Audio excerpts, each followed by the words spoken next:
Bismillahirrahmanirrahim. Assalamualaikum warahmatullahi wabarakatuh. Perkenalkan, nama saya Rizal dengan nomor 083 2021 0010. Baiklah, pada kesempatan kali ini saya akan menjelaskan tugas tentang karakteristik kelembagaan yang terdiri dari dinamika kelembagaan, teori evolusi, dan perubahan kelembagaan. Kelembagaan berarti aturan yang berlaku dalam masyarakat dan telah disepakati oleh seluruh masyarakat sebagai suatu hal yang harus diikuti dan dipatuhi. Tujuannya ialah agar menciptakan keteraturan dan kepastian interaksi antar sesama masyarakat. Macam-macam kelembagaan menurut para ahli. Yang pertama yakni menurut North. Kelembagaan informal ialah kelembagaan yang ada di dalam masyarakat umum dan tidak tertulis seperti adat istiadat, tradisi, dan pamali. Kemudian kelembagaan formal. Kelembagaan formal ialah peraturan yang tertulis seperti undang-undang, perjanjian kontrak bisnis, dan lain-lain. Kemudian menurut Wolfgang Kesper dan Manfred Streit, kelembagaan internal ialah institusi yang tumbuh dari budaya masyarakat seperti kearifan lokal. Kemudian kearifan eksternal ialah institusi yang dibuat oleh pihak luar kemudian diberlakukan pada suatu komunitas seperti regulasi pemerintah. Kemudian organisasi ialah sekelompok orang yang bekerja sama untuk mencapai tujuan bersama. Organisasi bersifat formal maupun non formal. Sedangkan lembaga ialah entitas yang dibentuk secara resmi, biasanya oleh negara atau kelompok masyarakat yang berfungsi untuk mengatur dan mengontrol segala kegiatan sosial maupun politik. Lembaga biasanya memiliki fungsi dan tanggung jawab yang lebih luas dan terikat dengan hukum atau aturan. Dinamika kelembagaan menurut Oliver Williamson 2020 berdasarkan atas cepat lambatnya perubahan terbagi empat.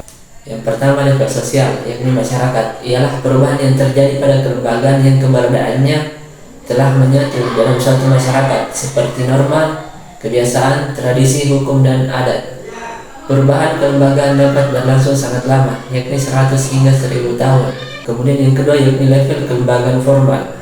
Level kelembagaan formal ialah kelembagaan yang umumnya dirancang secara sengaja seperti undang-undang yang dibuat oleh pemerintah. Perubahan ini dapat berlangsung dalam kurun waktu 10 sampai 100 tahun. Kemudian level yang ketiga yakni level tata kelola atau governance. Ialah serangkaian peraturan dalam sebuah komunitas yang membentuk struktur kelola lengkap dengan cara penegakan, pemberian sanksi, dan perubahan peraturan. Perubahan dapat berlangsung relatif cepat, yakni 1 sampai 10 tahun. Keempat yakni level kontinu, ialah perubahan yang berlangsung sepanjang waktu atau kontinu mengikuti perubahan insentif ekonomi, harga alokasi sumber daya dan tenaga kerja, atau perubahan yang mengikuti harga input produksi. Kemudian dinamika kelembagaan menurut Profesor Ostrom tahun 1990.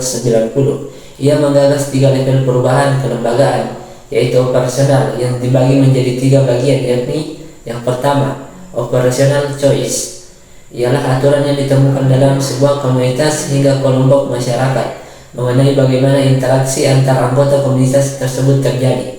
Kemudian collective choice rule, ialah aturan mengenai bagaimana personal rule dibuat atau diubah, siapa yang melakukan perubahan, dan kapan perubahan tersebut harus berlangsung. Kemudian yang ketiga, constitutional rule, ialah kelembagaan pada constitutional rule yang mengatur utamanya mengenai siapa yang berwenang bekerja di level kolektif. Kemudian teori perubahan kelembagaan menurut Scruter dan Harris tahun 1999 yang terdiri atas 2, yakni yang pertama berdasarkan efisiensi ekonomi. Berdasarkan efisiensi ekonomi memiliki 2 arus pemikiran, salah satunya yang menurut Profesor Friedrich Hayek yang menyebutkan bahwa perubahan kelembagaan bersifat spontan, tidak sengaja, namun merupakan hasil dari tindakan yang disengaja. Contohnya, pembuatan perda tentang pengelolaan sumber daya air tanah yang merupakan tindakan yang disengaja, tapi adanya perda tersebut bersifat spontan sebagai respon terhadap situasi yang berkembang. Kemudian yang kedua, berdasarkan distributional conflict theory, yakni teori yang didasarkan atas asumsi bahwa setiap aktor adalah sebuah area atau komunitas yang memiliki perbedaan kepentingan dan kekuatan.